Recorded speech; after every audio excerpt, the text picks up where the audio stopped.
guys. Don't mind if you hear the wind. I'm near the electric fan.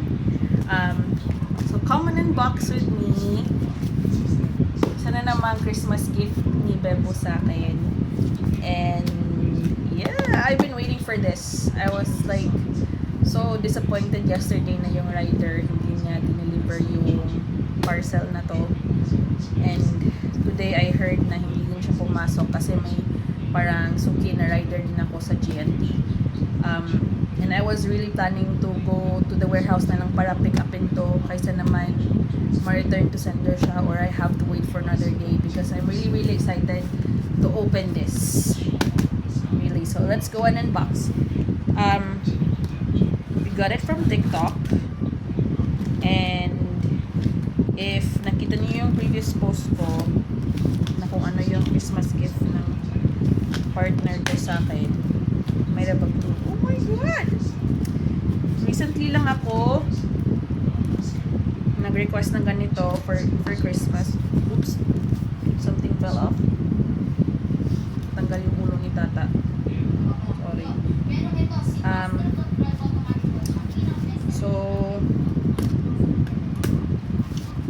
I just recently got hooked to this hobby of collecting this kind of thing. And support naman niya, basta lang daw controlled yung pag-collect ko, which is of course that's what I'm gonna do kasi wala naman ako masyadong budget. But without further ado, let me show you my second Christmas gift. So yung second Christmas gift ko sa kanya is skin ni Jinx sa Wild Rift. Yung first is ano yun? Game sa Steam na Obscure. Yung Obscure. Clear Obscure Expedition 33. Yun yung first gift ko sa kanya sa Steam kasi walang PlayStation 5. Sadly, it's sold out. But if you search it sa Google, it's the top game of the year and which he likes to play. So I bought him that. And supposedly, yun lang sana yung gift namin. 1-1 lang. But since nakita ko to, sabi ko, pwede dalawa. So, ayun. I gave him a skin for Wild Rift. And he gave me a second one. Diba? So, this is from Pop Mart. And, no! Guys! Sorry.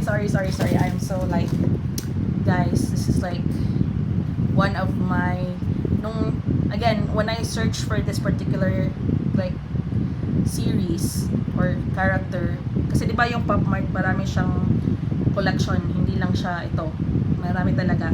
And ito yung first talaga na parang I got attracted to because of how the design is, and parang siyang combination of gothic and cute at the same time. Yun lang ma-describe ko. And here it is, guys! Diba? She's so pretty! And guys, I'm so amazed because the box has no dents. It's so pristine. But of course, tanggalin ko siya dyan. Kasi gusto ko siyang ma-carry around. Look, she's so pretty! So in person, oh my God, yes. And guys, I'm so amazed kasi may mga other reviews sila na parang na-damage siguro sa carrier din, but kudos to GNT, kudos talaga, you did a great job of making sure na hindi damage yung parcel ko for Christmas. I'm so happy. Let's check her out of the box. Oh my God, she's so pretty. Let me show you first her sister.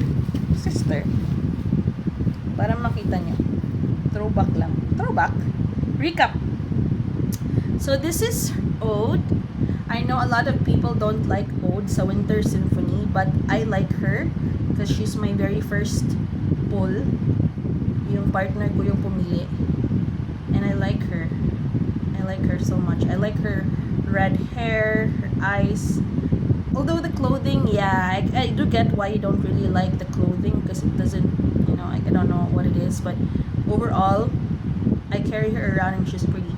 And I'm gonna go ahead and order like a casing para sa kanilang dalawa, and for the rest, moving in the future, para kahit na I'm out and about, they're protected. So this is her sister, and literally Skull Panda.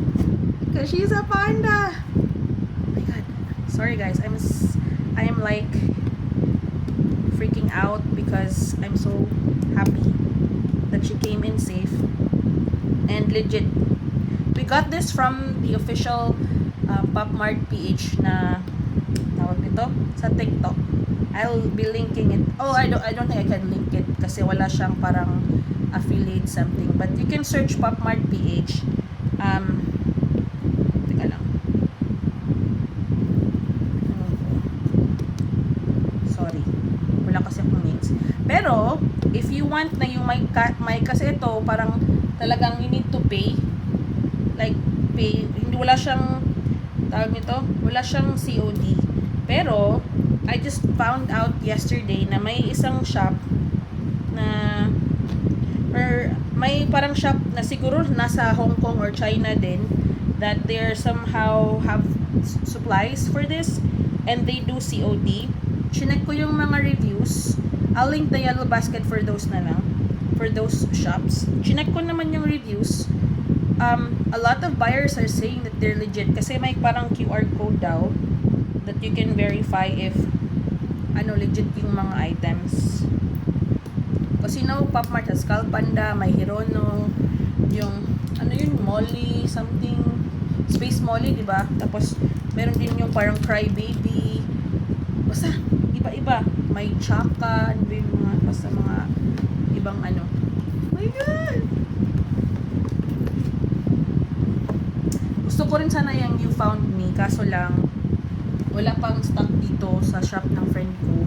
But I might order online soon. For now though, I'm gonna stop muna kasi mag-save muna tayo. Guys, isn't she pretty? Like, you can't tell me she's not pretty, guys. She's fluffy and she has this bamboo. Oh, look! Diba? She's pretty and personal. Hello, we need to cut her though. Like, not cut her, but because she's like stuck. Hold on, we'll pause it muna. Guys, after a bit of struggle, finally. Sorry. I'm really sorry if I'm screaming like this because you don't know like how I wanted my own Skull Panda, and she's one of them na gusto ko talaga na makuha because come on guys, she literally looks like a panda at the back, and she has this little ties and little like I'm not sure pendant thingy that has a bamboo. And look, there's beads. Not sure if you can see it, but there's beads.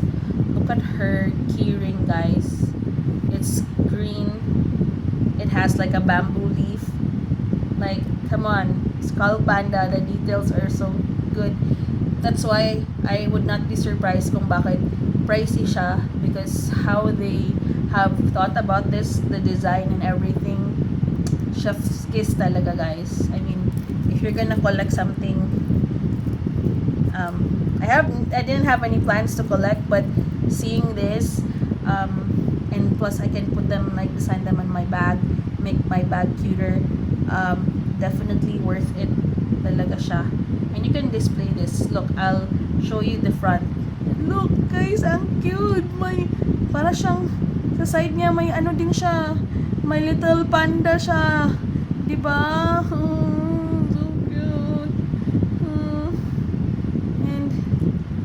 Look at her eyes. I love the green. I love the gradient green right here.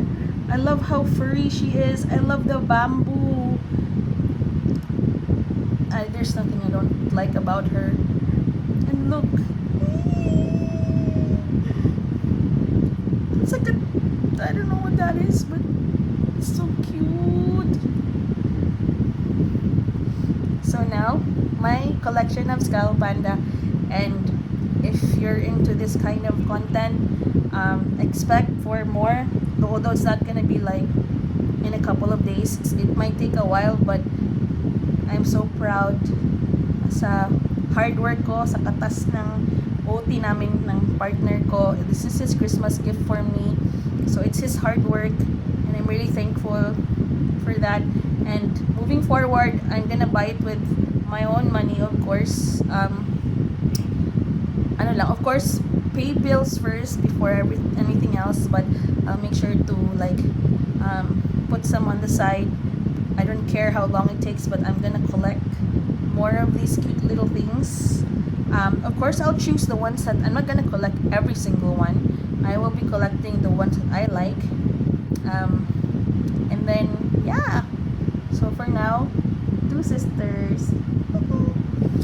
Yeah, my Christmas gifts are all here before Christmas. I'm so happy. And I'll also be linking down below, aside from the shop where I found na pwede mag-COD ng mga Pop Mart stuff. I'm also be linking down below like the casing where of course they need protection. They're like premium items, so if you're the type of person that you want to like take care of them and make them last for a long time, which I'm planning to do, there are casings available for these babies, and I'll link it down below. So thank you so much for watching. Sorry for the very noisy unboxing, but I hope you guys enjoyed.